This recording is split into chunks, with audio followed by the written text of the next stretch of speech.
Oke, selamat sore Bapak Ibu teman-teman semuanya. Assalamualaikum warahmatullahi wabarakatuh. Ikan teri, ikan tongkol, gimana nih hari ini? Masih semangat, Pol?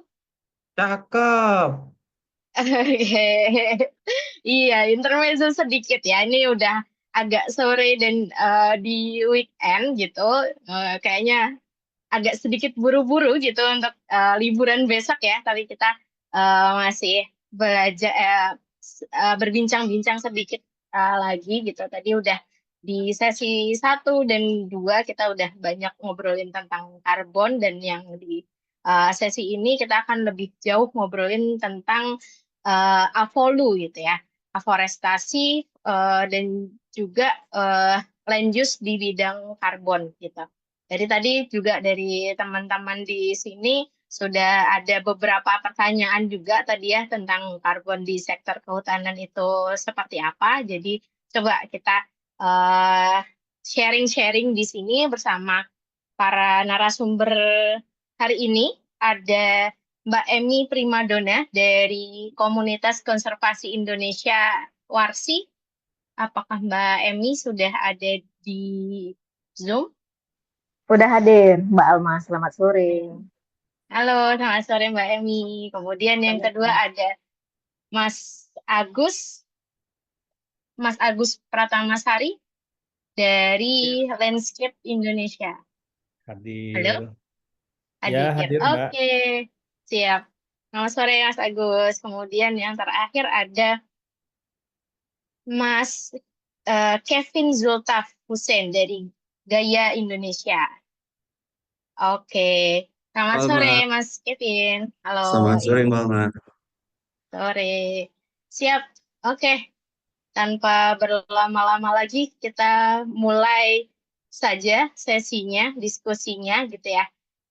Yang pertama nih, sebelum kita ngobrolin lebih jauh tentang teknisnya, tentang detailnya seperti apa, mungkin ke Mbak Emi gitu ya. Sebenarnya apa sih Mbak Emi proyek karbon yang berbasis Avolu itu gitu dan peran dari Avolu sendiri dalam mitigasi perubahan iklim itu tuh bagaimana? Mungkin Mbak Emi boleh menyampaikan. Oke, terima kasih Mbak Alma. Jadi kita relate sama panel yang sebelumnya bicara tentang energi ya. Jadi kita ketika bicara tentang isu perubahan iklim, itu ada kekhawatiran dari global bahwa konsentrasi gas rumah kaca itu semakin besar di atmosfer sehingga tidak mampu lagi sama daya tampung bumi kita. Nah, salah satu pemicunya itu adalah dari sektor energi, fossil fuel dan lain-lain sebagainya ya. Aktivitas industri, manusia, aktivitas manusia, kebakaran hutan dan lain-lain. Nah, Allah Subhanahu wa taala itu sudah menciptakan bahwa ketika ada yang mengemisi, menghasilkan gas rumah kaca, ada yang bisa menyerap. Nah, yang menyerap itu adalah tumbuh-tumbuhan, pohon-pohon, hutan-hutan. Melalui fotosintesis diserapnya udara kotor itu dan dia menghasilkan oksigen. Nah, itulah sebenarnya kaitan bagaimana peran POLU, aforestasi, forest land use change terkait dengan isu perubahan iklim. Dia bisa satu sisi kayak dua sisi mata uang ya. Satu sisi ketika dia tidak bisa dipertahankan, justru dia akan menjadikan emisi yang sangat luar biasa. Tapi kalau dia bisa dijaga, justru menjadi kemampuannya menyimpan atau menyerap emisi dan menghasilkan oksigen. Jadi saya boleh katakan bahwa satu-satunya yang mampu menstabilkan bumi ya terkait dengan lonjakan emisi gas rumah kaca itu adalah sektor hutan dan lahan. Nah, mengapa itu menjadi penting? Ya itu salah satunya yang mampu untuk menstabilkan iklim atau mencegah global warming. Itu aja dulu Mbak terkait dengan bagaimana peran hulu. Oke, siap. Terima kasih Mbak Emi. Oke, kita ke Mas Agus nih. Kalau Mas Agus, dari Mas Agus, bagaimana sih urgensi dari proyek karbon di Avolu ini gitu di Indonesia terutamanya ya dalam target penurunan emisi dan bagaimana potensinya di Indonesia untuk sampai saat ini? Iya, Mbak Alma, terima kasih. Selamat sore teman-teman semua. Mbak Emi, senang ketemu lagi. Salam buat Bang Rudi. Iya, Um, Tuan. Jadi urgensinya itu sebetulnya juga mendunia ya, bahwa 1/5 sampai 1/4 emisi global itu kan disebabkan karena deforestasi, karena kita itu senantiasa kehilangan kehilangan hutan ya. Nah, di Indonesia ini menarik karena sebetulnya deforestasi itu makin lama makin kecil.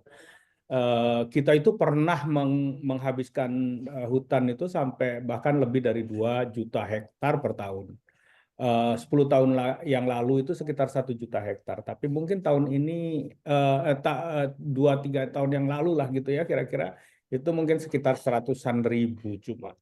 Jadi penurunannya dalam 10 tahun itu hampir 10 tahun itu sekitar 90% ya berarti ya.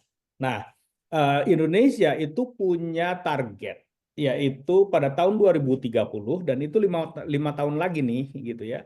Indonesia sektor VOLU, sektor forest and other land uses itu harus mencapai apa yang disebut dengan net sink. Artinya karbon yang diserap oleh hutan kita harus lebih banyak daripada karbon yang diemisikan. Itu 2030 loh, 5 tahun lagi. Dan yang agak mengkhawatirkan adalah bahwa 3 tahun terakhir ternyata deforestasi kita naik dikit-dikit gitu ya. Dulu 3 tahun yang lalu pada saat trennya turun terus gitu ya, itu yakin lah ini 2030 bakalan net sink gitu ya. Ternyata 3 tahun terakhir naik lagi gitu kan. Nah, untuk mencapai net sink maka ya memang upayanya harus jauh lebih ambisius, harus lebih besar. Nah, dan jangan-jangan ininya targetnya bukan cuma mengurangi deforestasi tapi juga menambah jumlah hutan gitu ya. Jadi bukan hanya mencegah hutan yang bagus itu hilang, tapi juga menambah dari area yang lahan kritis menjadi hutan lagi gitu. Jadi itu yang saya kira harus dilakukan. Nah, kenapa net sink ini penting adalah karena kita kan punya target untuk mencapai net zero ya pada tahun 2060 atau lebih awal. Dan itu tidak akan mungkin terjadi kalau tidak ada penyerapan dari sektor hutan kita, gitu.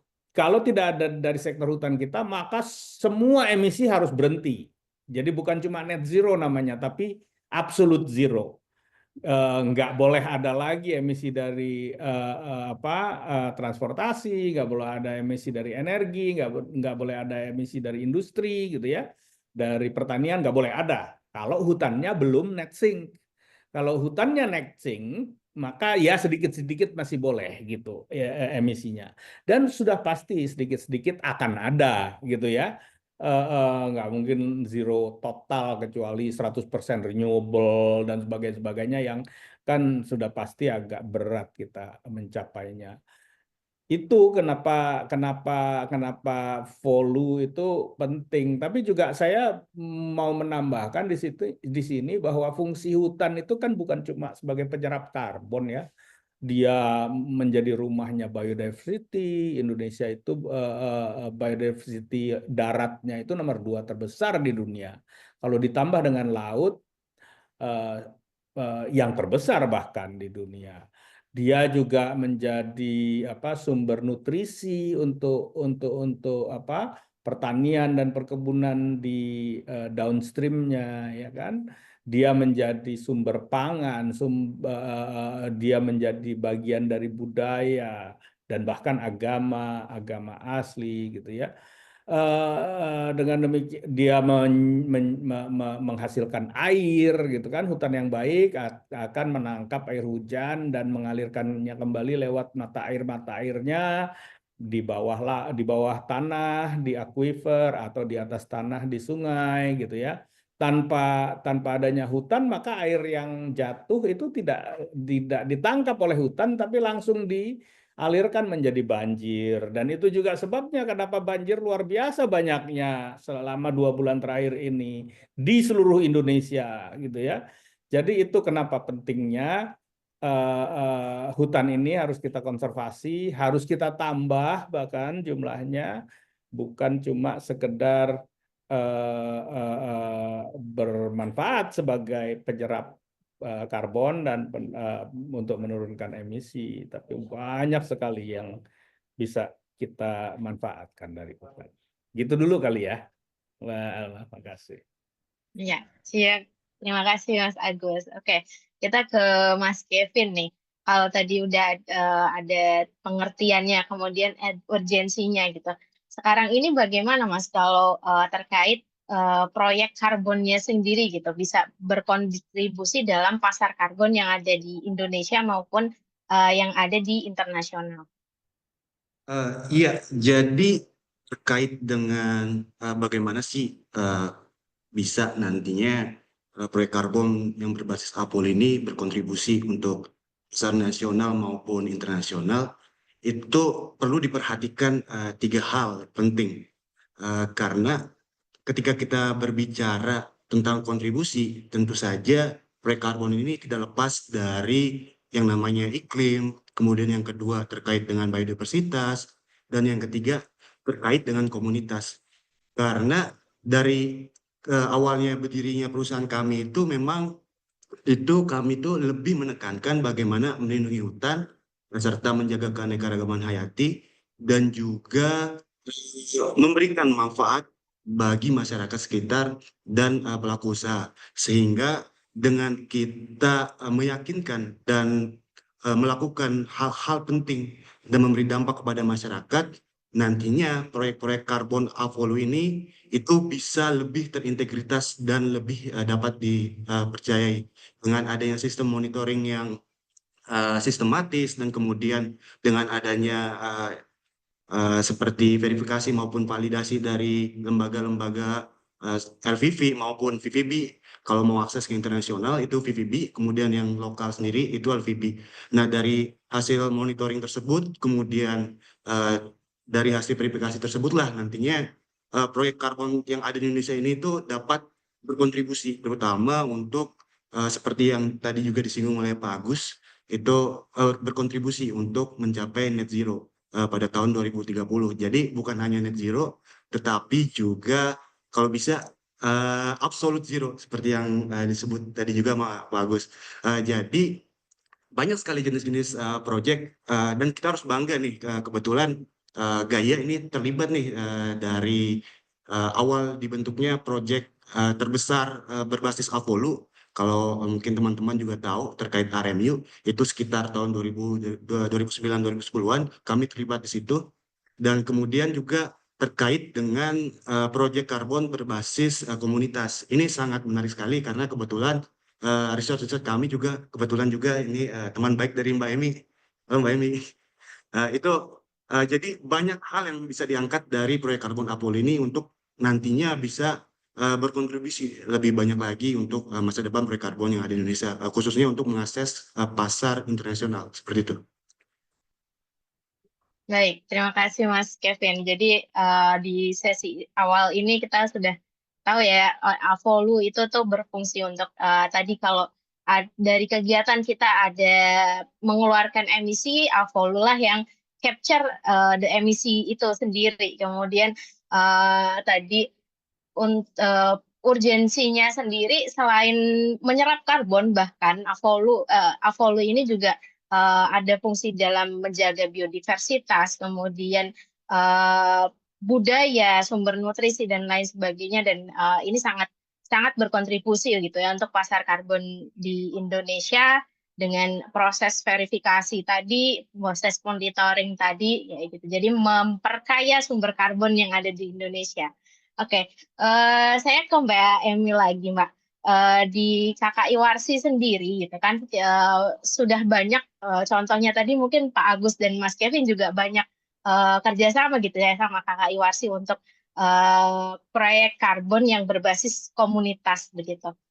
Bagaimana sih Mbak Emi untuk komunitas konservasi Indonesia Warsi sendiri melibatkan masyarakat lokal dalam pengelolaan sumber daya alam gitu untuk proyek karbonnya, dan mungkin boleh diceritakan gitu kalau ada contoh-contoh apa namanya proyeknya atau contoh-contoh kegiatannya seperti itu. Ya, terima kasih Mbak Alma. Jadi sekitar tahun 2007 ketika diperkenalkan bahwa ada mekanisme insentif yang akan diberikan atas upaya pengurangan reduksi emisi dari deforestasi dan degradasi hutan, itu mulai ada apa ya pro dan kontra. Jadi kontra di atasnya adalah sebelum ada di skema RED harusnya hak-hak masyarakat yang ada di dalam sekitar hutan itu harus diakui dulu. Jangan sampai ketika kita bicara tentang insentif, justru membuat masyarakat itu harus keluar karena atas nama proyek karbon. Nah, itu yang harus kita ingat di tahun 2007 ketika skema insentif dari proyek karbon ini diperkenalkan. Nah, kemudian ada gerakan di Indonesia, gerakan civil society, NGO, bagaimana supaya hak-hak masyarakat itu juga diakui oleh negara. Karena pada waktu itu negara hanya memberikan pengelolaan ini hanya kepada perusahaan.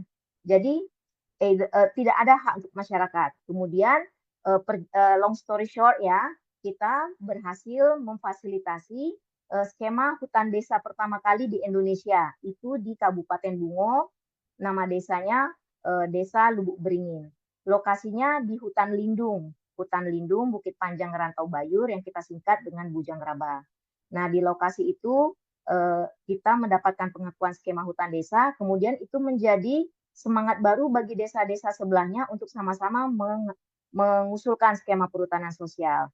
Nah, pada waktu itu skema perhutanan sosial nggak seperti sekarang, cepet ya.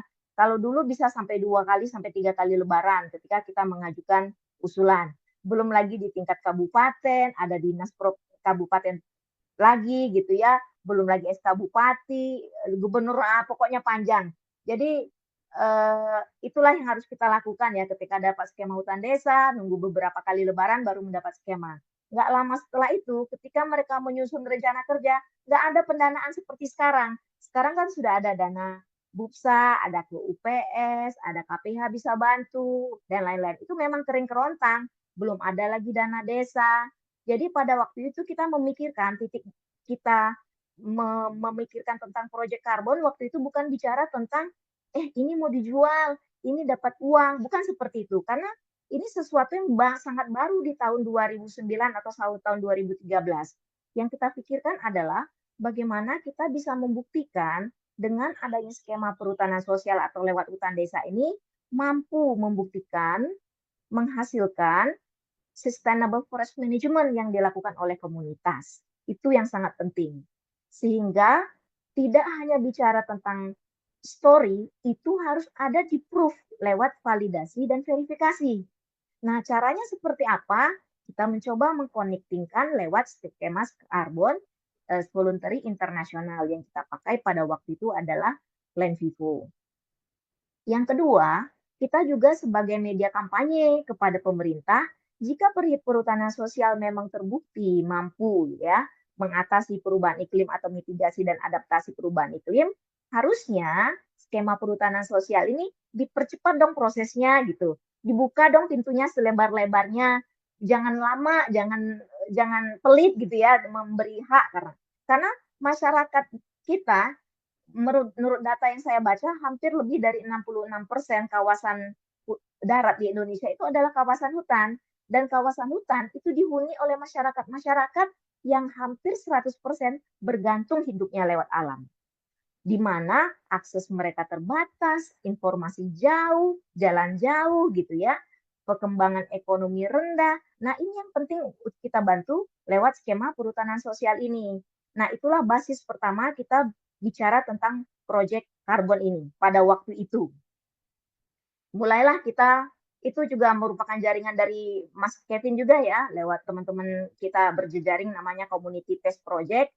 Kita mencoba mempelajari step-stepnya, misalnya pembuatan PIN, PDD, PIN itu Project Idea Note, PDD itu Project Design Document, sampai mendapatkan verifikasi dan validasi pihak ketiga internasional dan mendapatkan sistem sertifikasi. Itu yang kita lakukan di tingkat internasional. Nah, di tingkat komunitas sendiri yang kita lakukan adalah bagaimana melibatkan partisipasi masyarakat dan awareness masyarakat tentang pentingnya hutan gitu ya.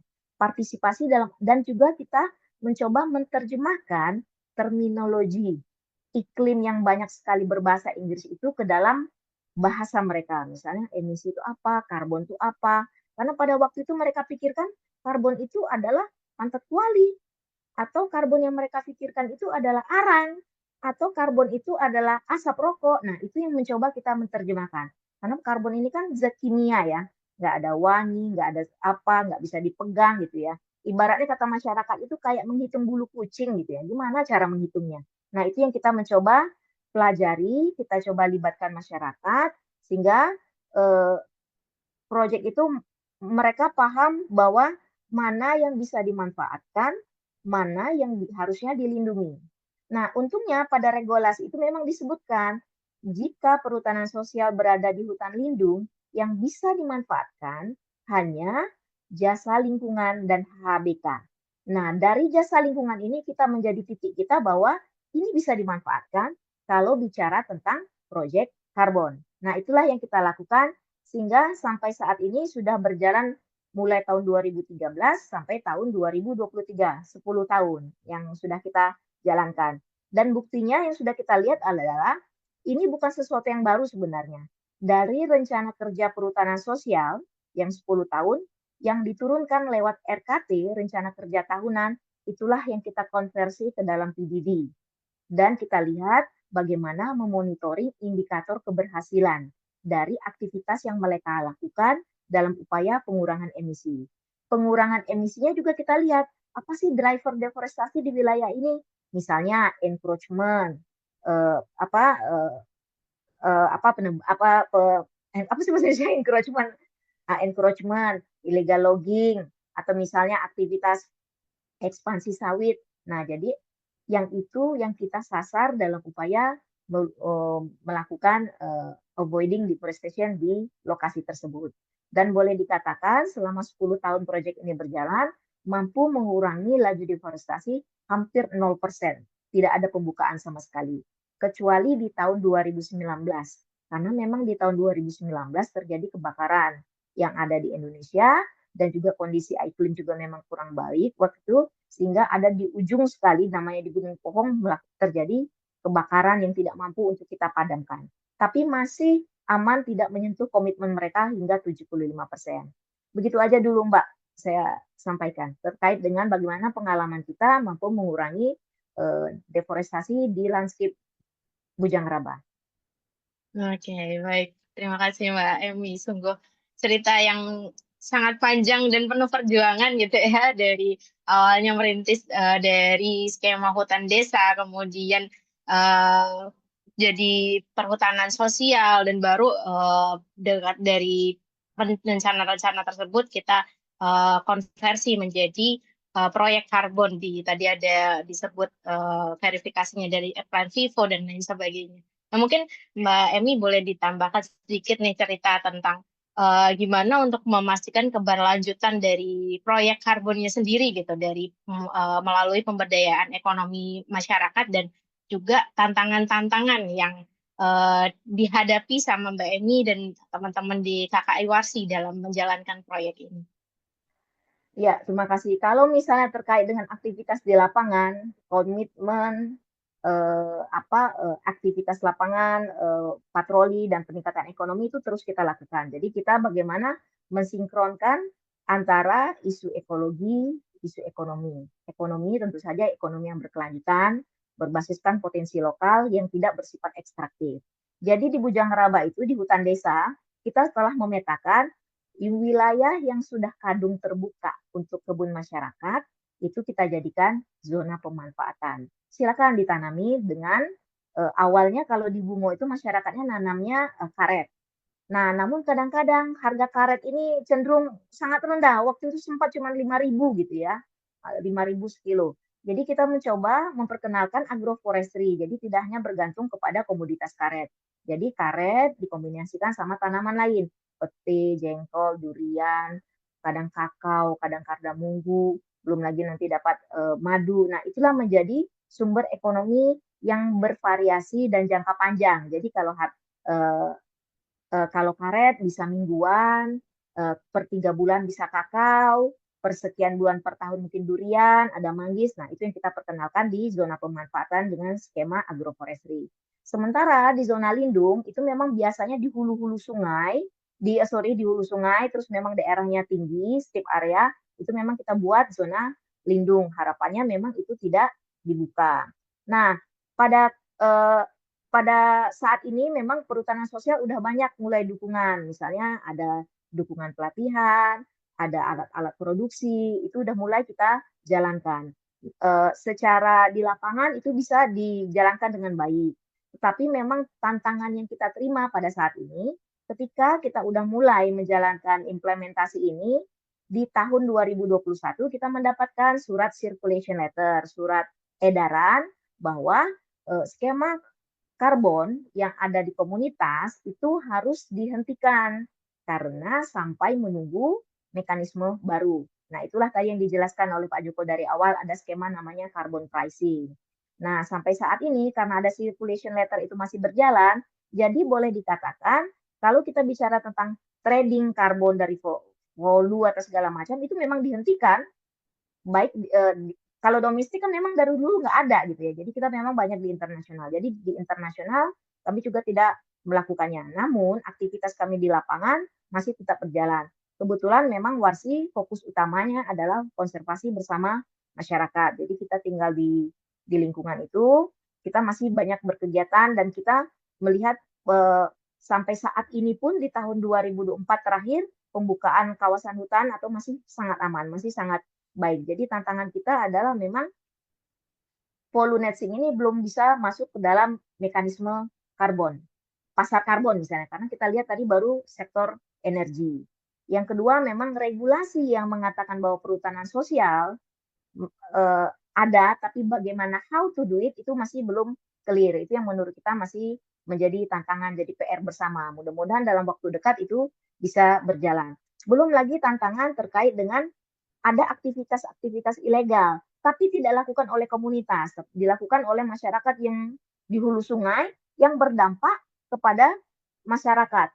Nah, itu walaupun sudah dilakukan jalur hukum segala macam, masih kita struggle ya, karena memang ada kepentingan-kepentingan pengusaha atau politik yang lain yang menjadi kesulitan masyarakat untuk membentuk mengadvokasinya terkait dengan ancaman-ancaman khususnya tambang ya, yang sekarang yang sangat marak yang ada di Jambi. Itu aja Mbak Alma yang bisa kami share. Terima kasih Mbak Emi. Menarik sekali ya. Jadi hutan tuh juga sebenarnya masih bisa dimanfaatkan, tapi tidak dengan cara yang ekstraktif dan merusak hutan sendiri. Dan tadi ya mungkin di sesi awal sudah disampaikan juga bahwa ada tantangan nih dari regulasi dan dari regulasi atau dari pemerintahannya sendiri gitu. Nah, saya ke Pak Agus nih tadi. Mungkin secara global, secara nasionalnya gitu ya Pak Agus ya, untuk proyek Avolu ini bagaimana sih gambarannya yang terjadi saat ini dan tadi mungkin tantangan-tantangan utamanya gitu ya selain dari regulasi sendiri secara nasional itu seperti apa Mas Agus? Iya, tadi sebetulnya sebagian besar juga sudah didiskusikan di sesi yang mengenai energi ya, karena sebetulnya mirip-mirip bahwa ada regulasi mengenai perdagangan internasional yang dulu sempat dalam satu periode tidak diperbolehkan gitu. Sesudah diperbolehkan, nggak diperbolehkan gitu. Bujang Raba adalah salah satu korbannya itu, yang tiba-tiba dapat surat cinta nggak boleh jualan lagi. Nah, itu yang pertama. Yang kedua, tadi sudah ngobrol banyak juga di sesi energi mengenai metodologi, bahwa peraturan-peraturan yang ada ya, yang induknya itu adalah dari Peraturan Presiden Nomor 98 2021, itu bilang bahwa memang cuma standar Indonesia yang boleh dipakai kan, SRN, Sistem Registry Nasional. Dan ini sebetulnya agak disesalkan gitu ya sama banyak orang, karena sebetulnya kan kenapa sih harus cuma standar Indonesia saja gitu? Untuk sawit berkelanjutan aja ada, boleh internasional, boleh nasional gitu ya. Ada untuk bensin misalnya ada Euro 6 malah gitu ya, standarnya standar Eropa gitu kan, nggak harus juga dibuatkan standar nasionalnya.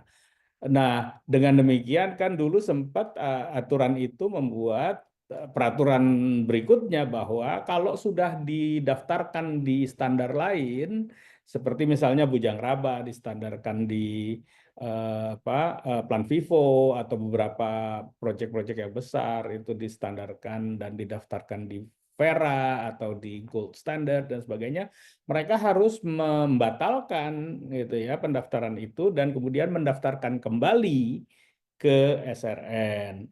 Nah, masalahnya kan di SRN metodologinya pertama belum lengkap, yang kedua juga berbeda gitu ya, sehingga memang harus dibuat dari awal lagi metodologinya.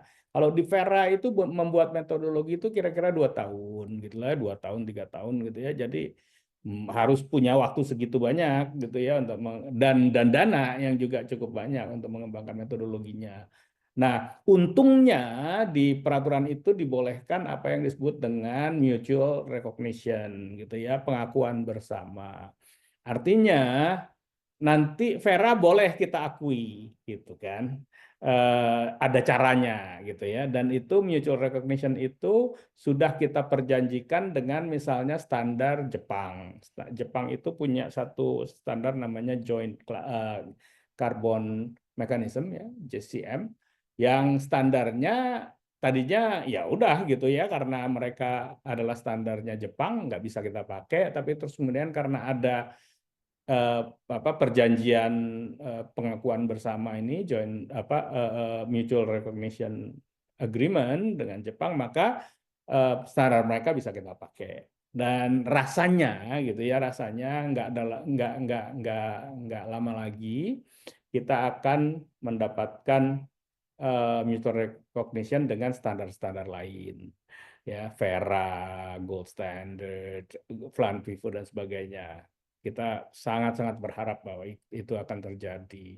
Yang ketiga, ini yang khusus mengenai volume, yang di sesi tadi belum dibahas, yaitu mengenai licensing ya. Gimana kita bisa mendapatkan license untuk melakukannya. Dulu itu license untuk konsesi kehutanan itu beda-beda. Untuk logging sendiri, untuk hutan tanaman sendiri, untuk landscape use sendiri, untuk karbon sendiri gitu ya, beda-beda. Jadi kalau dia udah dapat licensing untuk HPH misalnya ya, untuk logging, dia nggak bisa berubah gitu ya. Kalau dia mau membuat kegiatan lain, dia harus apply untuk license lain gitu. HPH-nya hilang gitu kan. Nah, sekarang ada yang namanya MUK, Multi Usaha Kehutanan. Nah, itu izinnya adalah izin landscape, izin lahan. Nah, apakah lahan itu mau dipakai untuk untuk ngambil kayunya atau menanam kayu ya, kebun kayu atau hutan tanaman, atau dipakai untuk turisme, untuk segala macam, untuk airnya atau untuk karbon, itu boleh dengan license yang sama. Itu adalah kemajuan sebetulnya. Itu adalah kemajuan karena jadinya lebih mudah. Tapi gitu ya, tapi ada interpretasi dan di kalangan pemerintah bahwa seharusnya jangan semuanya boleh semuanya boleh dilakukan gitu ya. Jadi kalau bisa paling tidak setengahnya gitu harus tetap melakukan kegiatan aslinya gitu. Nah, masalahnya kan gini, banyak orang terutama yang ingin melakukan kegiatan-kegiatan karbon itu biasanya mereka mengambil alih izin orang lain gitu. Tadinya izinnya untuk kebun, tadinya izinnya untuk logging, itu dia ambil alih supaya bisa dia konversi menjadi kegiatan karbon. Nah, untuk kasus-kasus ini nanti mereka akan dalam tanda kutip gitu ya, dipaksa.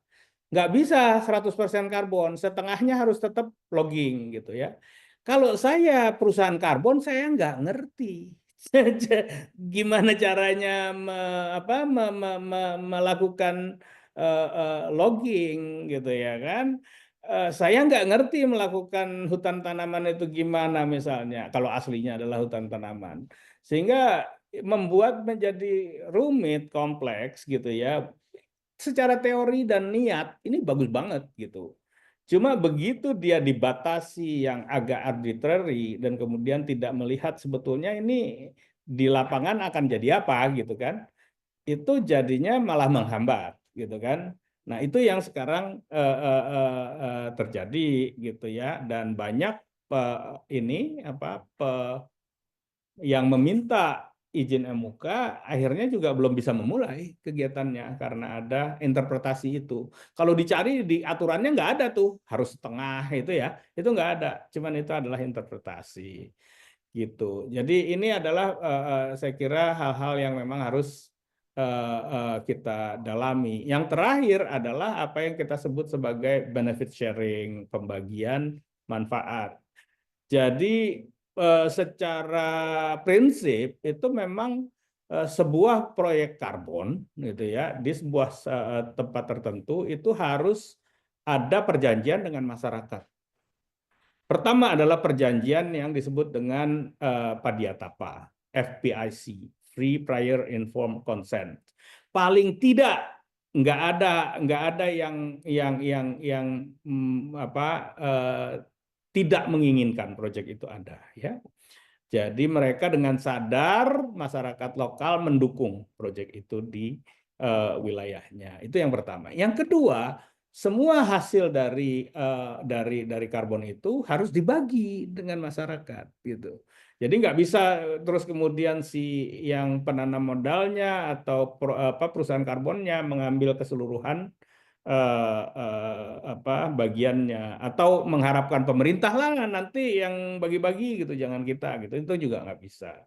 Jadi harus. Nah, saya kira yang tadi disebutkan oleh Mbak Emi, proyek Bujang Raba itu terobosan yang cukup inovatif, di mana ketimbang masyarakat itu nungguin benefit sharing, masyarakat yang memiliki proyeknya, gitu. Sehingga masyarakat yang malah menentukan gitu, bagian-bagiannya itu mereka yang menentukan sendiri. Saya kira itu terobosan yang cukup inovatif dan semoga bisa ditiru sama yang lain di Indonesia gitu ya, sehingga semua hutan desa, hutan kemasyarakatan dan sebagainya bisa dikembangkan sebagai hutan untuk menyerap karbon, memberikan ekosistem services, sehingga masyarakat makin lama makin tahu bahwa memelihara hutan itu sebetulnya lebih bermanfaat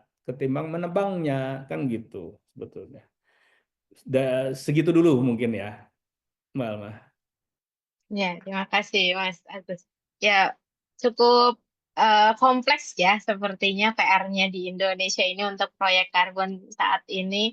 Cuman tadi mungkin ada beberapa tadi contoh yang di Desa Bujang itu ada jadi salah satu solusinya gitu. Nah, Mas Agus mungkin bisa ditambahkan satu hal lagi nih, kalau misalkan untuk mengoptimalkan kolaborasinya gitu antara pemerintah, terus pihak swasta dan masyarakat lokal ini. Jadi meskipun tadi tantangannya masih banyak dan jadi PR gitu ya, tapi kita semua bisa saling berkolaborasi untuk mewujudkan proyek yang sukses di masa depan nanti gitu.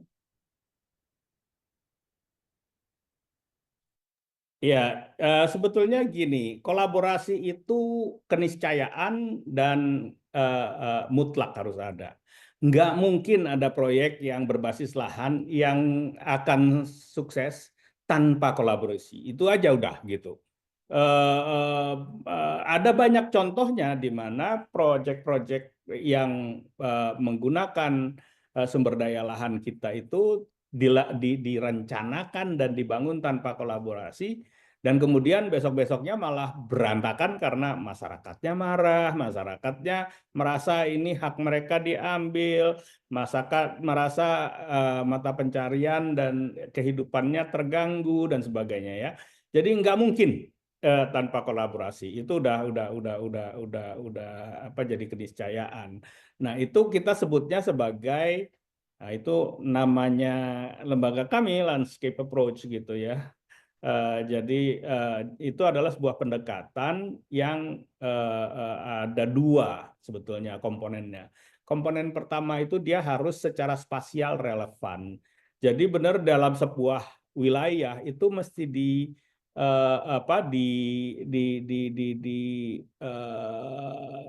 rancang gitu ya, yang mana yang bisa dimanfaatkan secara produktif, yang mana yang harus dikonservasi gitu.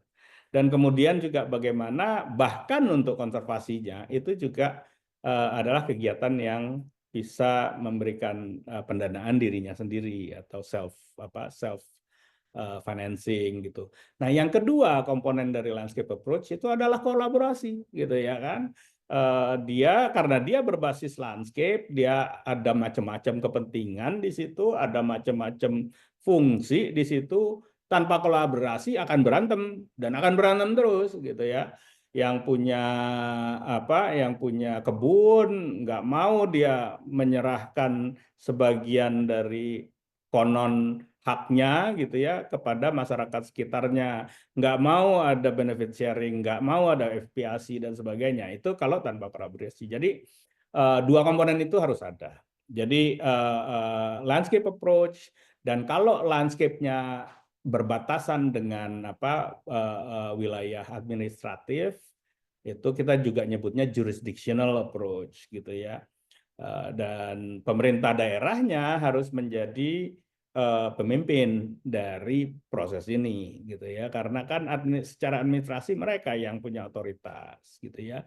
Jadi dengan kolaborasi harus ada transparansi kan gitu, sehingga kepemimpinan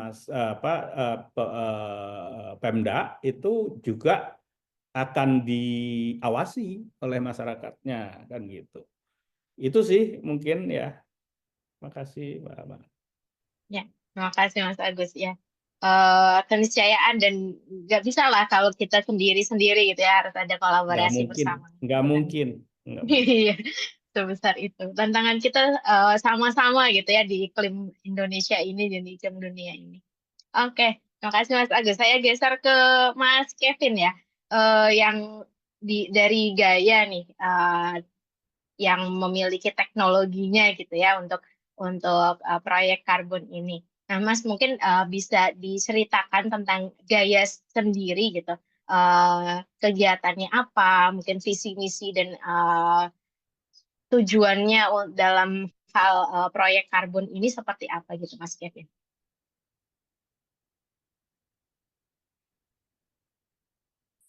Belum di-unmute. Terima kasih Mbak Alma atas pertanyaannya. Jadi sejak pertama kami didirikan pada tahun 2007, memang fokus kami itu lebih ke melindungi hutan serta karya-karya hayati sambil memberikan manfaat yang lebih banyak kepada masyarakat dan juga pelaku usaha seperti itu. Kemudian untuk terkait dengan teknologi yang telah kami terapkan selama ini terkait dengan proyek Apollo, dulu pertama kali kami membangun sebuah proyek karbon itu butuh waktu kurang lebih selama 3 tahun. Baik itu menggunakan VCS atau Vera standar, yang dulu V-nya itu masih voluntary, hingga sekarang V-nya itu sudah verified carbon standard, dan maupun menggunakan standar lain nih seperti yang digunakan juga oleh kawan-kawan dari Warsi seperti Plan People. Dibandingkan dengan sekarang nih, mulai dari project design, kemudian studi kelayakan, kemudian social and biodiversity impact assessment, kemudian finansial, kemudian legal, carbon accounting, hingga penyusunan project description and document berdasarkan PERA standar, itu kami kerjakan hanya dalam waktu kurun 10 bulan. Itu artinya sangat mereduce hampir 2,5 tahun yang dari awalnya kami kerjakan. Jadi inovasi yang kami gunakan itu bukan hanya teknologi Mbak Alma, melainkan juga bagaimana kami mengoptimalisasi kegiatan di lapangan, seperti saat pengkoleksian data di lapangan, kemudian kami integrasikan dengan database yang kami miliki, kemudian penggunaan machine learning, yang kemudian itu sangat berguna untuk analisis tutupan lahan, seperti yang juga tadi dijelaskan oleh Pak Agus, bahwasannya itu sangat penting. Kira-kira lahan yang mana yang sangat berpotensi untuk dijadikan karbon nanti, karena takutnya akan ada tumpang tindih, sehingga di situ juga perlu dilaksanakan yang namanya participatory mapping melalui publik konsultasi maupun maupun kegiatan sosialisasi yang dilaksanakan oleh masyarakat, sehingga nantinya jelas tuh pemetaannya. Kira-kira area mana tuh yang berpotensi untuk dijadikan karbon. Jadi tidak ada lagi yang namanya tumpang tindih di antara stakeholder, sehingga di situ juga perlu diterapkan prinsip FDIC tadi seperti yang dijelaskan, sehingga proyek karbon itu dapat lebih akurat dan lebih terintegritas.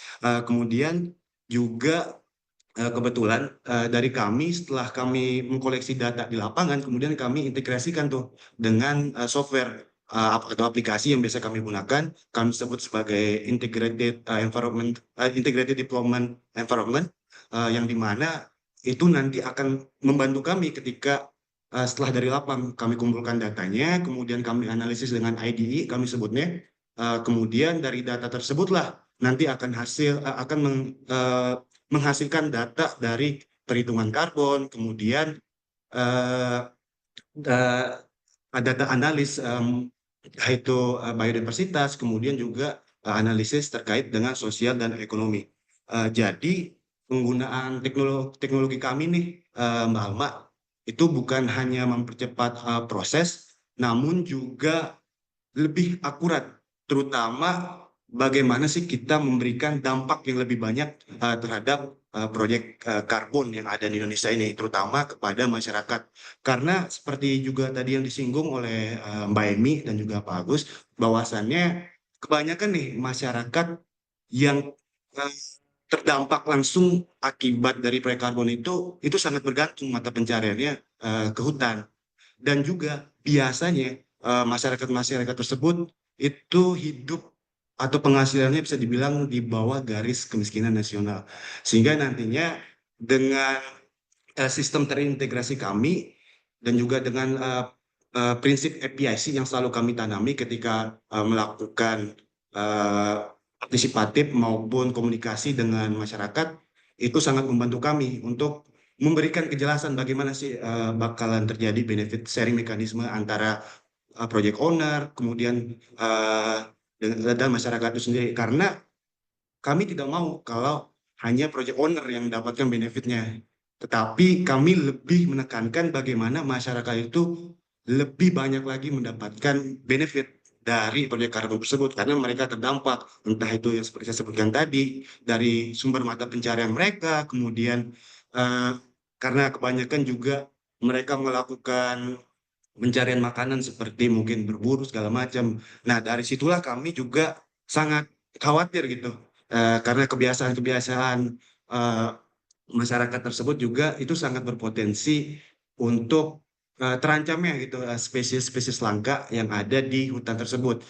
Sehingga yang kami khawatirkan adalah nantinya flora dan fauna langka di Indonesia jika tidak dilindungi itu bisa tidak diinformasikan, atau masyarakat-masyarakat di dunia ini tuh tidak dapat mengetahui gitu kalau spesies itu pernah ada di hutan-hutan Indonesia ini. Itu yang kami khawatirkan. Sehingga dengan adanya benefit sharing mekanisme yang jelas kepada masyarakat, itu nantinya akan mendorong kebiasaan masyarakat tersebut untuk melakukan pelindungan hutan. sehingga nantinya itu akan menjadi budaya dan kebiasaan dari masyarakat. Itu saja sih dari kami. Kenapa seperti yang saya tekankan dari awal, ketika kita berbicara tentang proyek karbon, itu 3 pilar itu tidak bisa dipisahkan antara iklim, kemudian keanekaragaman hayati, dan sosial. Jika salah satu komponen hilang, maka itu bukan proyek karbon, melainkan hanya bisnis as usual. Terima kasih. Iya, bisnis as usual ya. Ya, luar biasa Mas Kevin untuk inovasi teknologinya ya. Tentu teknologi ini akan mempermudah kita dalam menjalankan proyek karbon tadi lebih akurat, lebih cepat gitu ya, lebih mudah gitu. Kalau untuk tantangan-tantangannya sendiri nih, seperti yang kita ketahui kan sebenarnya di Indonesia ini untuk penerapan teknologi juga masih kurang gitu. Nah, kalau dari Mas Kevin di Gaya sendiri menghadapi tantangan-tantangan yang seperti apa untuk penerapan teknologinya? Sebenarnya untuk tantangan sendiri itu banyak sekali untuk Mbak Alma. Tapi di sini tadi juga sempat saya mention sedikit bahwasannya tantangan berat untuk proyek karbon itu adalah bagaimana kita sebagai pemilik karbon atau pemilik mungkin pemilik proyek karbon tersebut benar-benar memastikan bahwasannya masyarakat itu mendapatkan benefit dengan adanya proyek tersebut.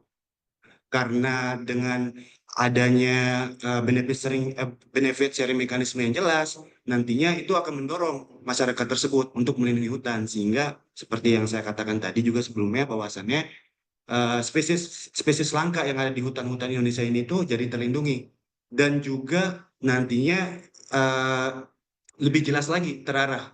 Karena untuk kasus kami sendiri di Gaya dan juga sempat disinggung juga oleh Mbak Emi, kebetulan kami juga aktif melakukan on project berbasis komunitas dan juga membantu private sector seperti logging concession. Nah, jadi untuk kasusnya logging concession itu banyak sekali yang namanya permasalahan di sekitar area proyek karbon tersebut.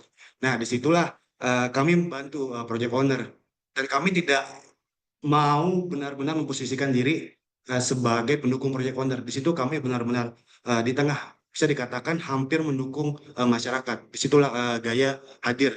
Kemudian dari situ pula lah kami menekankan prinsip-prinsip tadi, mulai dari prinsip FPIC yang kemudian nantinya masyarakat lebih banyak dimasukkan di setiap step by step dari proyek karbon ini, karena seperti uh, proyek karbon itu sangat menjunjung ISO. ISO yang dijunjung itu kebetulan 14064 atau 14060 series. Nah, dari ISO tersebutlah prinsip-prinsip karbon sangat ditekankan terkait dengan akurasi, kemudian relevansi, kemudian konsistensi, dan juga terkait dengan keterbukaan dari proyek karbon tersebut, sehingga proyek karbon ini tanpa adanya masyarakat seperti yang tadi saya tekankan, ini hanyalah bisnis as usual. Itu sih.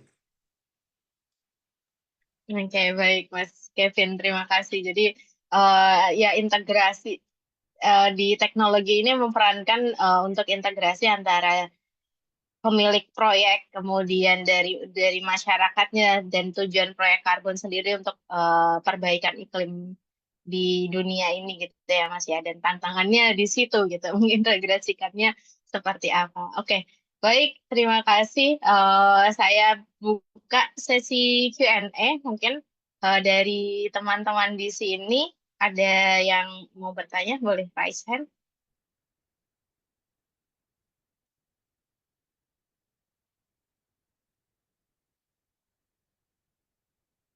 Apakah dari teman-teman ada yang mau bertanya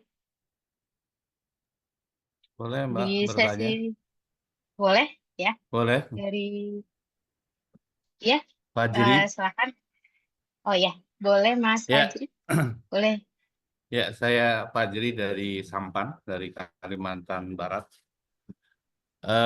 Saya kira tadi menarik ya dari cerita dari Mbak Emi. Kayaknya nasibnya kurang lebih gitu. Karena berbicara perhutanan sosial, pada dasarnya sekarang setelah surat cinta dari Bu Menteri, kemudian surat cinta yang dilanjutkan oleh Pak Dirjen, itu karbon di perhutanan sosial itu menjadi semakin tidak jelas. Khususnya untuk perdagangan karbonnya. Karena mungkin untuk mekanisme RBP kayaknya akan lebih didorong untuk mekanisme itu gitu loh. Padahal tadi sudah dijelaskan dari Pak Joko dari BPDLH, RBP itu kan lebih banyak pendekatannya jurisdiksi approach ya, artinya pendekatan di tingkat provinsi, di provinsional, di tingkat pemerintahan. Nah, padahal kalau kita lihat tentang perhutanan sosial, itu kan saya kira sudah banyak yang lokasinya itu saya kira proyek-proyek tadi kayak teman-teman di Warsi tadi Bujang Rabak Project itu saya kira menarik dan kami di Sampan sedang menggagas yang namanya Delta Kapuas Project. Jadi kita menggagas Delta Kapuas Project itu di perhutanan sosial luasnya fantastis Mbak. 125.000 hektar. 125.000 hektar itu 50%-nya itu adalah mangrove, 40%-nya itu gambut, dan sekitar kurang lebih 10%-nya saja yang hutan mineral. Nah, dari status kawasannya, benar tadi yang disampaikan oleh Mbak Emi, dari 125, 90%-nya itu status yang diberikan izinnya adalah hutan lindung. Seperti aturan yang ada, hutan lindung hanya boleh dimanfaatkan dua, pemanfaatan jasa lingkungan dan pemanfaatan hasil hutan bukan kayu. Selain itu nggak boleh, apalagi kalau kita bicara gambut. Gambut mau diapa-apakan ya akan sangat susah sekali gitu loh. Kemudian mangrove juga demikian. Jadi saya kira penting, saya setuju bagaimana kita sama-sama untuk memperjuangkan ini bahwa perhutanan sosial itu seharusnya menjadi salah satu potensi yang dapat dikembangkan untuk proyek karbon. Saya kira ini sangat menarik sekali. Seperti yang tadi disampaikan oleh Pak Agus, saya kira aspek lingkungan, aspek sosial, aspek kolaborasi, dan lain sebagainya itu ada semua di perhutanan sosial. Nah, seperti yang kami lakukan di Delta Kapuas Project, kita sebetulnya menempatkan LPHD atau Lembaga Pengelola Hutan Desa itu sebagai project owner. Pemilik projectnya itu LPHD. Selalu ditanya nanti sertifikat SPE-nya itu punya siapa? Punya LPHD SPE-nya itu. Kemudian kami, Sampan, itu sebagai pendamping. Kemudian swasta yang menjadi mitra kami, seperti P7 disebutkan harus memiliki mitra potensial, itu posisinya sebagai apa? Posisinya adalah sebagai investor, penyedia modal awal untuk project building, kemudian juga sebagai off-taker-nya. Sudah project building, kalau tidak berani menjadi off-taker-nya, saya kira kan juga kurang bagus. Makanya ini sebetulnya yang kami dari aspek proses itu sudah mulai sebetulnya dari tahun 2020 kita terbuka, kita dari tahun 2017 sebetulnya. Hanya saja ya tadi itu ada surat cinta itu yang kemudian kita tidak berani ngegas gitu loh.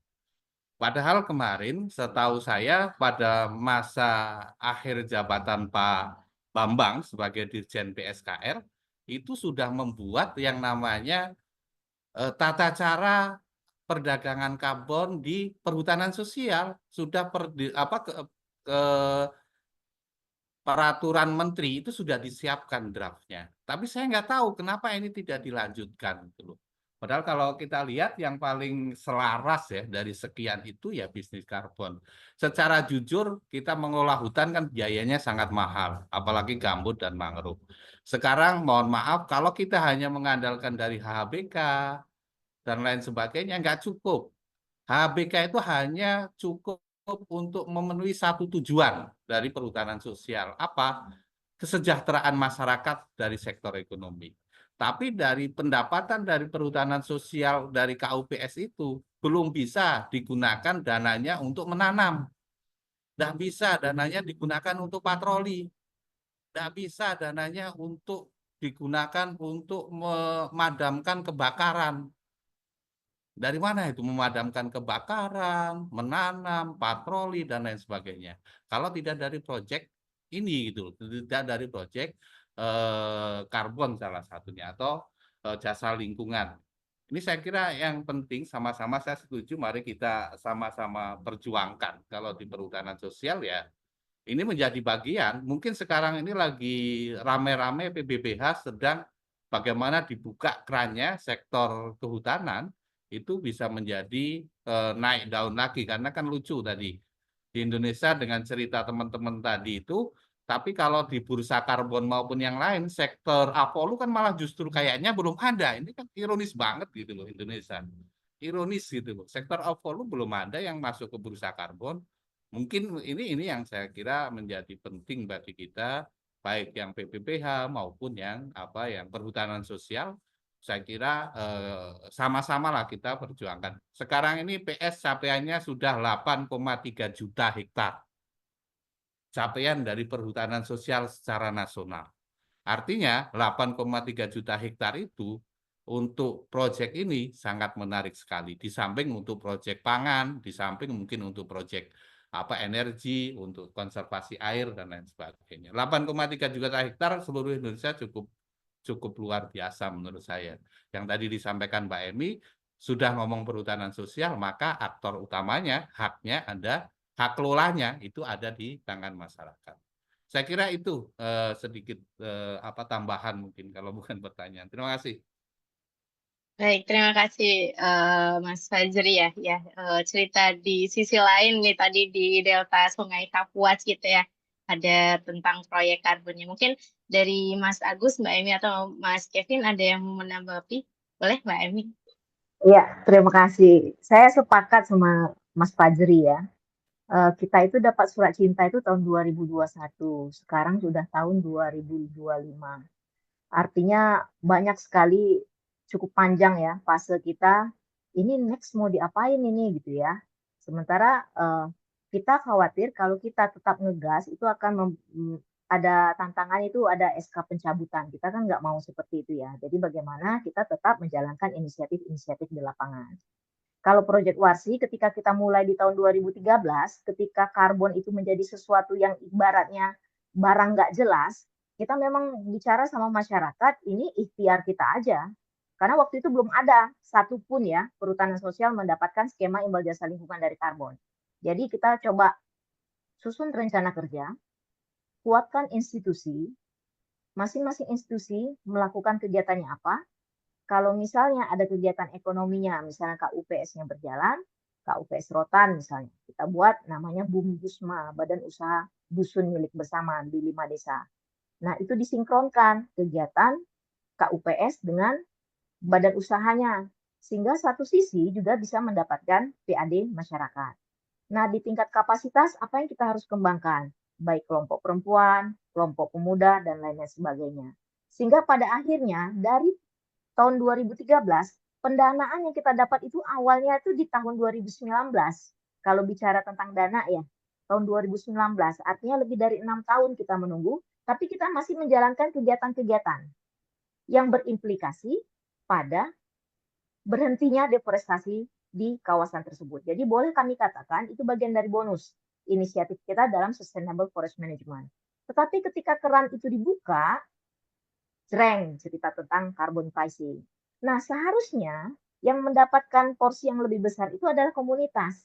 Karena mereka satu-satunya owner, pemilik yang mengelola kawasan itu dengan baik. Dan mereka juga paling vulnerable kalau terjadi sesuatu terkait dengan alam. Kalau misalnya kalau swasta dibuka, mereka kan masih punya kapasitas, gunakan teknologi, gunakan konsultan, bisa dan yang lain-lain sebagainya. Nah, kita pada skema karbon yang Plan Vivo ini kita mencoba membridgingkan local practice terhadap metodologi yang mereka lakukan.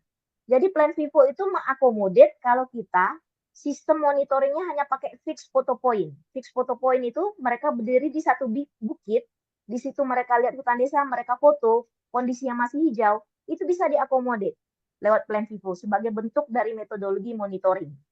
Yang kedua, kalau terkait dengan biodiversity, waktu itu belum ada teknologi kamera trap ya awal-awal 2013 ya. Tapi Plan Vivo bisa mengakomodir hanya lewat dari clause, feses, bulu, ya, yang bisa menjadikan bahwa ini spesiesnya masih bagus, spesiesnya masih ada, dan itu tanda-tanda bahwa hutannya masih bagus.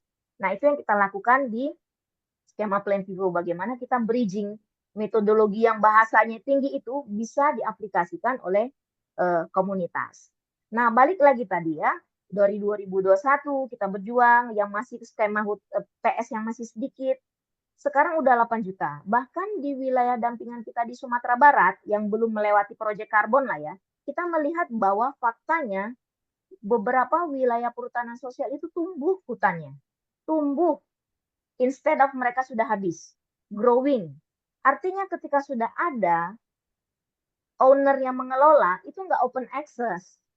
Ketika institusi kuat, jika ada yang masuk, hey, jangan, ini wilayah kami, kamu pergi, ada patroli jalan, hutannya tumbuh gitu. Nggak ada yang berani masuk. Nah, itu yang menjadi pembelajaran yang menurut kita harus menjadi kredit bagi skema perhutanan sosial ketika mereka ingin mendorong imbal jasa lingkungan. Imbal jasa lingkungan juga bukan untuk memperkaya juga, untuk membiayai kegiatan-kegiatan dalam usaha konservasi masyarakat. Sebagian mereka gunakan untuk dana sosial. Dana sosial apa? Pas tahun 2019 dapat itu pas COVID-nya itu. Pas COVID-nya ditutup semua armada penjualan karet, nggak ada bisa menjualan karet, itulah jadi bansos. Semua dapat dana telur, beras gitu ya. Itu jadi sebuah mereka semua kakak mendapatkan itu. Oh, ini loh berkat kami dari menjaga hutan, kami bisa makan gitu ya. Dan motivasi itu menjadi tinggi. Kalau hutan dibuka kita malu dong, kita udah dapat insentif ini, kita udah dapat reward. Jadi muncul motivasi-motivasi internal yang dilakukan oleh masyarakat. Jadi kalau saya boleh katakan, orientasi perhutanan sosial untuk melakukan jasa karbon itu bukan untuk benefit secara untung uang ya, tapi bagaimana meningkatkan mereka punya motivasi dan sustainable forest management, dan dibantu mereka membiayai kegiatan-kegiatan yang berupa untuk melaksanakan implementasi rencana kerja yang ada di hutan desa. Dan yang kedua, kami ketika dibilang SRN udah buka, kami mencoba SRN itu 2 kali. Pertama, kami coba SRN dengan memasukkan skema Plan Vivo, masukkan PIN, PDD pakai bahasa Inggris. Level ketiga, level 1 register ya, register program. Level 2 masukkan dokumen. Nah, level ketiga stop. Tidak ada follow up, apakah diverifikasi atau divalidasi. Oke, stop. Yang kedua, kami coba SRN lagi yang kedua, pakai drum. Ya, drum itu kan mirip PDD kalau bahasa kita ya, Project Design Dokumen. Tetapi ternyata drum itu dokumennya tuh besar untuk semua sektor-sektor emisi. Jadi tidak hanya tentang volume, ada energi, ada waste, dan lain-lain sebagainya. Sehingga kita susah memasukkan perhutanan sosial ini ditempelkan kemana ya, gitu. Apalagi kalau udah bicara tentang teknologi, bicara tentang hal high level. Jadi kami itu ketika berbicara ke tingkat nasional, kami selalu berpikir, ketika perhutanan sosial akan masuk pada gelanggang ini, pada skema ini, make it simple. Make it this become their ownership, ini jadi milik dia. Jangan jadi suatu yang lain gitu ya, yang ada orang bisa masukkan, kami membantu tapi kalian bagi kami ya, benefit sharing, jangan seperti itu. Kami berharap seperti itu. Apalagi ini untuk masyarakat Indonesia yang target perhutanan sosial udah 8 juta gitu, 8,3 juta hektar. Dan mereka berhak untuk mendapatkan manfaat baik untuk mereka, baik untuk planet. Itu aja bagian saya, dan saya sepakat dengan statement Mas Fajri. Terima kasih. Baik, terima kasih Mbak Emi. Ya, ini waktunya sudah agak mepet, jadi mungkin kita lanjutkan untuk tanya jawabnya, nanti bisa menghubungi langsung ke Mbak Emi, Pak Mas Kevin, ataupun Mas Agus gitu ya, dari lewat email ataupun nanti kontak dari panitia. Tadi ada pertanyaan juga dari chat di kolom chat ini, dan sudah dibantu sama Pak Agus untuk jawabannya. Terima kasih Pak Agus untuk sudah menjawab. Baik, sebelum kita tutup mungkin seperti biasa ya, kita closing statement dulu gitu dari masing-masing pembicara hari ini, apa ya pesan-pesannya gitu untuk Indonesia ini yang dari sisi volunya memiliki banyak sekali potensi untuk proyek karbon. Mungkin dimulai dari Mas Kevin, boleh? Iya, terima kasih Mbak Alma. Terkait dengan statement terakhir dari saya pribadi mewakili Gaya Indonesia, ingin mengatakan bahwasannya proyek karbon berbasis Apollo tanpa adanya kolaborasi lintas sektor hanyalah business as usual. Sehingga di sini saya mengajak mari kita meninggalkan ego sektoral dan perbedaan kepentingan. Karena dengan kolaborasi yang kuat, proyek karbon Apollo yang berkelanjutan dapat terwujud dan memberikan manfaat nyata, terutama untuk masyarakat yang terdampak di sekitar area proyek tersebut. Itu saja dari saya. Baik, terima kasih Mas Kevin. Boleh ke Mas Agus? Iya, satu hal adalah gini, satu kritik ya terhadap pasar karbon ini adalah dia tidak menurunkan emisi. Dia hanya menurunkan emisi yang nantinya akan memberi kesempatan kepada pengemisi yang membeli karbon kreditnya untuk bisa tetap mengemisi, katanya kan gitu. Gitu. Nah, saya ingin sebetulnya dalam kesempatan ini bilang bahwa pasar karbon memang tidak untuk menurunkan emisi. Penurunan emisi itu harus dilakukan lewat regulasi, harus disuruh orang itu untuk menurunkan emisi gitu ya, nggak dibiarkan terus kemudian dibuka pasarnya. Nah, pasar karbon itu adalah cara supaya memenuhi penurunan emisi yang diwajibkan itu dengan cara lebih mudah dan murah. Itu aja sebetulnya. Jadi kayak seperti inilah ya, kalau misalnya kita eh, apa kita harus makan siang, terus kemudian semuanya harus kita lakukan sendiri ya. Itu mungkin jatuhnya kalau untuk satu orang akan lebih mahal ketimbang kalau misalnya kita ya udah deh GoFoodin aja gitu misalnya gitu ya. Kalau tanpa adanya trading nggak boleh kita beli GoFood, kita harus ngerjain itu semuanya sendirian gitu ya. Tapi apakah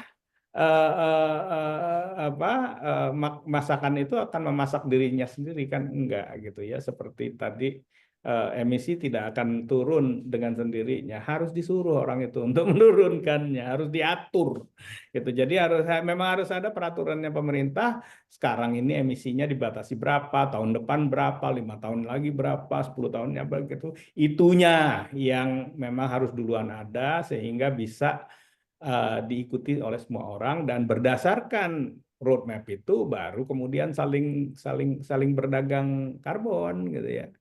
Jadi perdagangan karbon tanpa adanya kewajiban menurunkan emisi yang nggak banyak manfaatnya. Terus yang beli siapa? Kan nggak ada yang ya.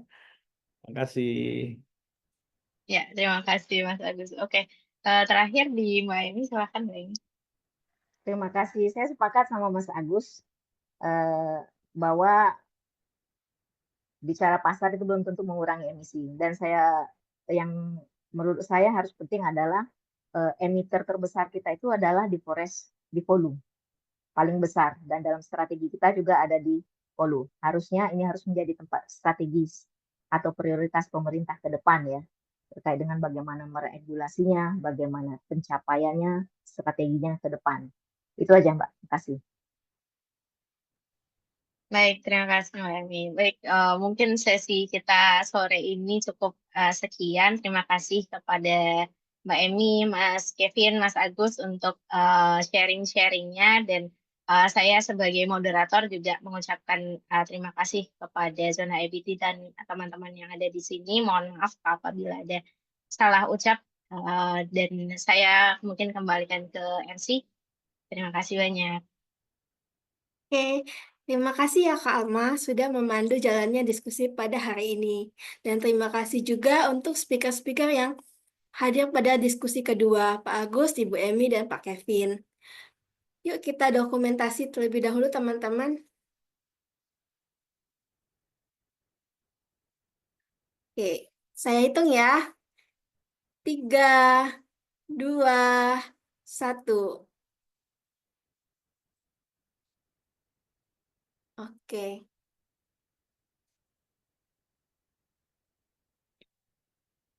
Nah, setelah diskusi kedua tadi, kita acara puncaknya nih teman-teman, gongnya nih, yang sudah teman-teman tunggu, yaitu showcase inovasi. Showcase inovasi dengan judul Inovasi Teknologi untuk Percepatan Proyek Karbon Berkelanjutan bersama Kazaki Naval Sahandaran, Senior Business Development and Climate Solution, Southeast Asia Region Farmon. Oke, apakah Kak Zaki udah hadir? Halo semuanya, hadir-hadir. Saya bisa kedengeran? Kak Zaki udah siapkah untuk presentasinya pada hari ini? Siap, mungkin ini gongnya ya, mungkin kata teman-teman di sini ya. Oke. Oke, mungkin aku mulai aja. Teman-teman, selamat sore. Assalamualaikum warahmatullahi wabarakatuh. Om Swastiastu, salam, nama budaya, dan salam kebajikan untuk kita semua. Rasanya nggak lengkap atau nggak afdol kalau misalkan aku nggak berterima kasih dulu sama Zona IBT yang udah ngerancang acara ini. Terima kasih untuk teman-teman speaker dan teman-teman yang sudah hadir. Untuk speaker, rasanya mungkin kami sebagai praktisi industri ini membahas tentang sustainability, membahas tentang karbon, itu tiada hentinya ya. Setiap hari, setiap bulan pasti ada suatu hal yang baru, suatu ada tantangan yang baru, selalu ada inovasi-inovasi yang baru gitu. Jadi terima kasih untuk para speaker yang selalu aktif di landscape awareness ini. Dan juga saya ingin mengucapkan terima kasih untuk pada audiens karena kalian juga menjadi frontliner dari menjaga keberlanjutan dari sebuah negara ini gitu. Karena working in sustainability is not something yang kita kerjakan untuk besok, melainkan untuk hari yang akan datang di masa yang akan jauh masih lampau gitu. Mungkin teman-teman aku kalau boleh share screen dikit, aku udah persiapkan sebuah presentasi mini lah untuk teman-teman di sini. Jadi sebenarnya pengen ngeceritain juga, mungkin tak kenal sama kata sayang, aku Zaki, teman-teman bisa panggil maskotnya Veratmos untuk Southeast Asia, khususnya di Malaysia, Filipina, Laos, dan Kamboja. Jadi sebenarnya Veratmos ini complements as both supply and demand. Kami ngebantu teman-teman project developer untuk mengembangkan proyek karbonnya. Lalu yang kedua, kami juga ngebantu perusahaan-perusahaan melakukan atau membantu mereka dalam mencapai net zero target mereka gitu. Nah sebenarnya kita lihat di kiri sini banyak loh carbon project di Southeast Asia, namun yang baru terverifikasi ya kita bisa makin banyak gitu. Nah mungkin tadi aku nge-reflect dikit dari teman-teman speaker sebelumnya, apalah arti carbon project tapi nggak ada social biodiversity and community impact gitu. So ini sebuah pertanyaan yang selalu Veratmos ingin jawab in all of our carbon project in the future and our existing pipeline of carbon project, teman-teman. Veratmos ini juga ngebantu untuk emission baselining, accounting, membuat event low carbon, offset and decarbonization solution, dan sustainability roadmap, auditing, dan reporting. Sehingga dengan service yang kami punya, selain mengembangkan proyek karbon ini, kami sudah menjangkau 9 negara, dan kami sudah berkolaborasi dengan berbagai komponen Southeast Asia dan Indonesia. Gitu. Mungkin kita mulai inovasi ini sebelum saya showcase teknologi yang dimiliki Veratmos. Bumi ini kan semakin panas. Lalu apa yang akan terjadi selanjutnya? Dan mungkin teman-teman di sini sudah sering lihat foto yang selalu jadi materi untuk hampir seluruh acara sustainability, itu foto polar bear yang di atas glacier ice yang udah meleleh gitu, teman-teman. Dan 2023 ini terconfirm it's the hottest year recorded, dan berita sepertinya hampir setiap minggu pun juga di social media, di mainstream media, kita udah ngelihat banyak banget rasanya dampak perubahan iklim itu sudah semakin panas dunia ini, teman-teman. Dan kita pun juga tahu Indonesia ini memiliki enhanced industry target, di mana proyeksi ini di 2030 masih ada gap sebesar 332 sampai 300 metric ton di angka di proyeksi ini gitu, teman-teman. Dan kita lihat pun juga sekarang proyek-proyek under SRN, sekarang itu yang issued sudah ada 2,9 juta, yang retire itu baru 430.000, dan sebenarnya kita butuh traction teman-teman, karena salah satu upaya yang kita bisa lakukan untuk mendukung negara ini adalah meningkatkan transaksi pembelian SPI GRK di IDX Carbon, teman-teman. Nah, sebenarnya mungkin Veratmos ini berusaha untuk menjawab beberapa pain points yang ada di masyarakat. Project developers memiliki banyak kesulitan untuk memulai carbon project-nya, untuk mengetahui pipeline atau funnel dari sebuah pengerjaan carbon project ini cukup lengthy, teman-teman, karena carbon project itself berumur 40-60 tahun, teman-teman. Dan sekiranya 2-3 tahun belakangan ini muncul istilah namanya phantom credits, where terbukti bahwa there's a couple of cases where carbon credits di dunia yang sudah dibeli ternyata hasil revenue yang dihasilkan oleh penjualan carbon credit ini tidak goes to the project itself, sehingga itu yang dinamakan phantom credits. Dan makin banyak orang yang mempertanyakan integritas dari sebuah carbon project, teman-teman. Nah, Veratmos dengan teknologi yang kami punya yaitu Atmos Check, ini tool atau teknologi yang semua orang bisa pakai hanya dengan meregister akun atau buat akun di website Veratmos, dan teknologi ini bisa mengidentify whether lahan yang dimiliki Anda itu eligible untuk carbon project atau tidak. Dengan kurun waktu hanya kurang lebih 5 menit, 2-5 menit untuk mengetahui apakah lahan Anda layak atau tidak, Atmos Check ini sudah bisa digunakan untuk semua orang. Dan mungkin aku juga pengen banget share, teman-teman, inovasi teknologi ini yang mungkin sudah ditunggu-tunggu juga oleh teman-teman. Jadi aku izin share sebentar platform yang kita punya. Oke, kita lihat di sini yang pertama, ini dashboard yang teman-teman lihat pertama. Di sini ada berbagai project yang sudah di-assess sebelumnya. Pertama aku bakal klik create new project di sini. Lalu lanjut project type-nya itu agriculture. Lahannya itu yes located in Indonesia.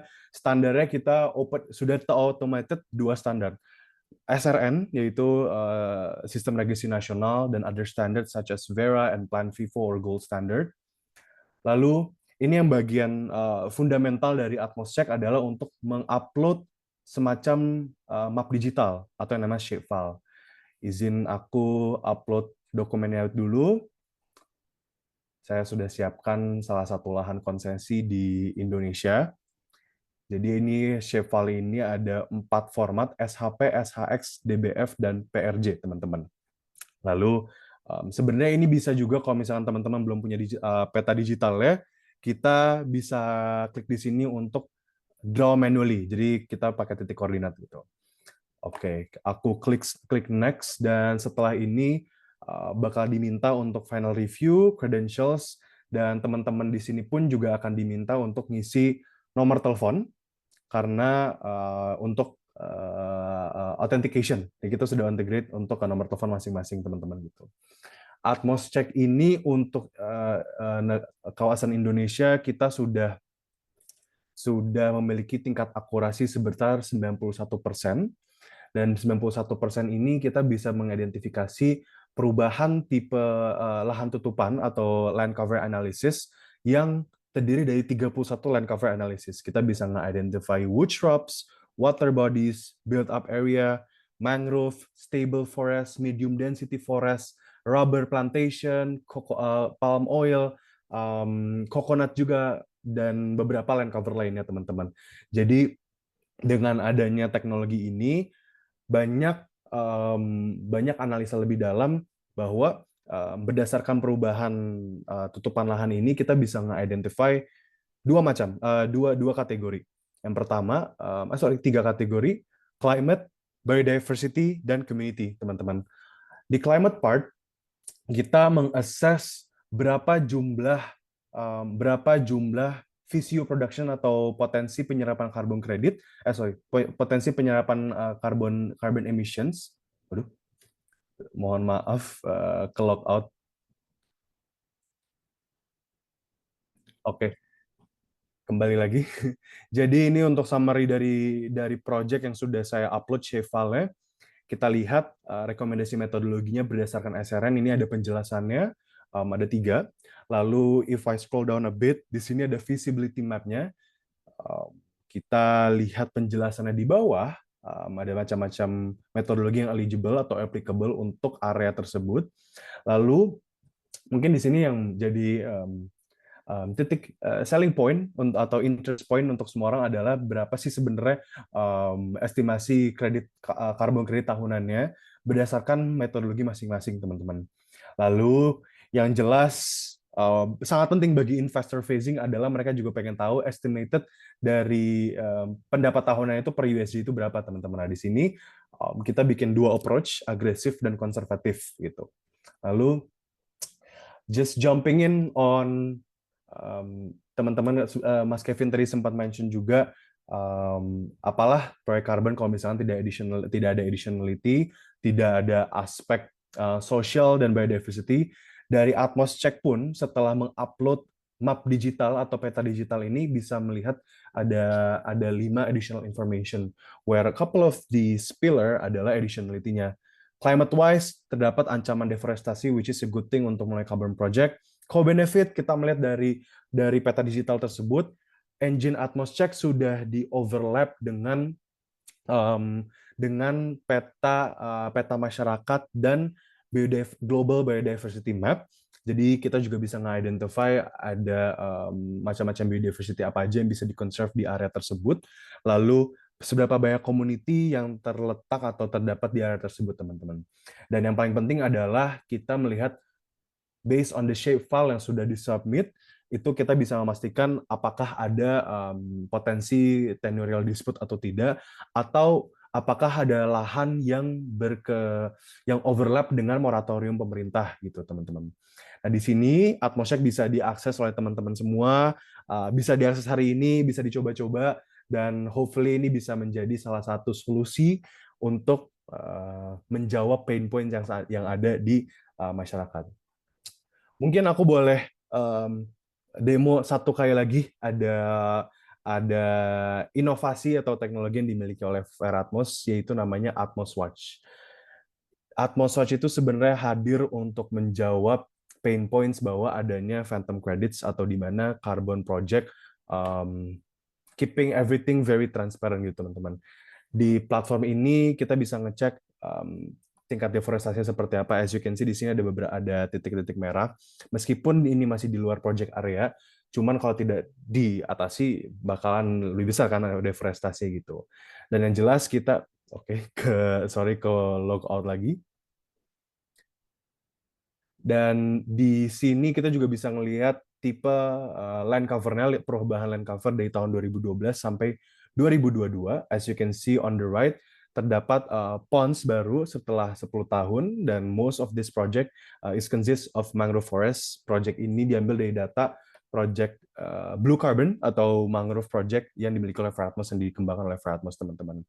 Kita bisa lihat FAIR Hotspot-nya juga, dan ada beberapa toggle lainnya, sehingga Atmos Watch ini menjadi teknologi untuk mempermudah update, latest update dari sebuah project. Jadi misalkan ini bisa diakses untuk seluruh stakeholders dari project developer, investors, and everyone. Lalu kami juga punya mini version of this Atmos Watch namanya Atmos Go. Jadi salah satu pain points dari Forest Ranger adalah tidak ada internet di kawasan area hutan, sehingga mereka beberapa masih ada yang mencatat progress atau update dari proyeknya melalui pen and paper. Nah, di sini FAIR Atmos mengembangkan agar everything is digitalized dan bisa dikerjakan secara offline, teman-teman gitu. Mungkin going back on my presentation, jadi sebenarnya pengen ngejawab juga apa sih sebenarnya yang bisa dilakukan oleh oleh individu. Karena mungkin dari tadi kan aku mungkin sharingnya itu lebih ke project developer gitu, teman-teman. Nah, sebenarnya hal apa sih yang bisa dilakukan oleh individu? As you can see, based on the recent studies by IEA, masyarakat Indonesia itu jejak karbon per tahunnya itu is around 3 until 4 tons of CO2 equivalent gitu teman-teman. And what can we do based on this number adalah 3 ways to start. Yang pertama kita bisa mengidentifikasi carbon footprint kita transportasi hari-hari seperti apa, penggunaan listrik sehari-hari apa, scope 1, scope 2, dan scope 3 kita apa, teman-teman. Emisi yang kita produce langsung dan emisi yang kita produce secara tidak langsung yaitu listrik itu seberapa besar. Lalu setelah kita tahu teman-teman jejak karbon kita itu apa aja, reduce and find alternative. Use public transportation, apa yang bisa kita kurangkan. Bahkan makanan yang kita konsumsi sehari-hari pun itu juga ada jejak karbonnya. Scope 3 dari makanan itu sangat besar teman-teman gitu. Dan yang terakhir, carbon offsetting. I cannot stress enough bahwa carbon offsetting is very important for everyone. Dan salah satu cara yang bisa kita lakukan adalah melakukan pembelian SPI GRK. Dan di sini sebenarnya bisa kita bantu dari Fair Atmos. Ini yang di samping kanan bisa ngelihat contoh dari retirement yang dilakukan oleh SPI GRK ini seperti apa bentuknya, ada nama kalian, ada tipe project apa, dan seberapa besar tons yang kalian menyumbangkan dari pembelian ini, teman-teman. Mungkin itu aja dari aku, teman-teman. Feel free to reach out to me, karena untuk mulai mereka masa depan, honestly it's very easy for you guys, for everyone. Jadi dan Fair Atmos ini selalu senang bisa menggandeng teman-teman di sini juga untuk mulai your net zero journey. Small step, baby step is still a progress.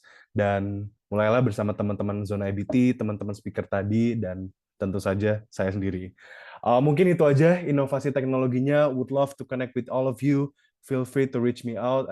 I'll be happy to answer all of your question. Thank you semuanya. Oke, terima kasih ya Kak Zaki untuk paparan materinya mengenai inovasi teknologi untuk percepatan proyek karbon. Luar biasa banget nih Kak Zaki. Boleh dong Kak Zaki closing statement-nya? Oke, closing statement-nya kita mungkin gini aja deh. Aku mungkin mau cerita one of the reason why aku kerja di sustainability, specifically in carbon, karena aku pernah kena COVID 4 kali, teman-teman. And it leads me to have a respiratory issue. Jadi aku kena penyakit some sort of a pneumonia, yaitu long COVID. Jadi I have trouble breathing dan banyak beberapa isu terkait pernapasan lah gitu, teman-teman. Nah, mungkin thank you juga teman-teman yang udah datang di sini, para speakers yang selalu aktif lah untuk menyuarakan what you guys are doing right now, karena please know that apapun yang kalian kerjakan sekarang di landscape sustainability, atau teman-teman di sini yang masih belajar sustainability, bahwa banyak banget orang yang kena dampak dari perubahan iklim. Salah satunya adalah saya, teman-teman, dengan jeleknya polusi sekarang di Jakarta, karena saya base Jakarta, itu menghambat saya untuk beraktivitas. Saya jadi ada beberapa masalah pernafasan gitu. Jadi please know that in the future, if you're working in the sustainability landscape or you're doing sustainability practices di kehidupan masing-masing, itu bakalan jadi impact yang sangat bermakna. Bisa jadi nggak usah jauh-jauh, bisa jadi itu impact-nya untuk saya, untuk saya sendiri. Tapi please remember, apa yang kalian lakukan itu pasti juga untuk keluarga kalian, orang-orang yang kalian sayangi. Jadi please know whatever you're doing itu bakal ada impact-nya in the next 10 or 15 years. Sekarang mungkin belum terlihat impact-nya. Cuman salah satunya adalah carbon project. Carbon project sekarang project lifetime itu lama banget. Tapi I'm a sole believer bahwa whatever we're doing right now itu bakal ada impact-nya di waktu yang akan datang. Mungkin closing statement dari aku itu aja, teman-teman. Thank you, Mbak Teresa. I'll hand it over back to you. Oke, keren banget nih Kak Zaki, dari problem bisa bikin inovasi nih. Oke, saya izin lanjut ke sesi berikutnya, yaitu sesi dokumentasi. Yuk kita open cam.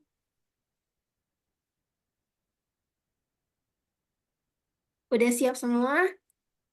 Saya hitung mundur ya. 3, 2, 1. Oke. Makasih ya Kak Zakis.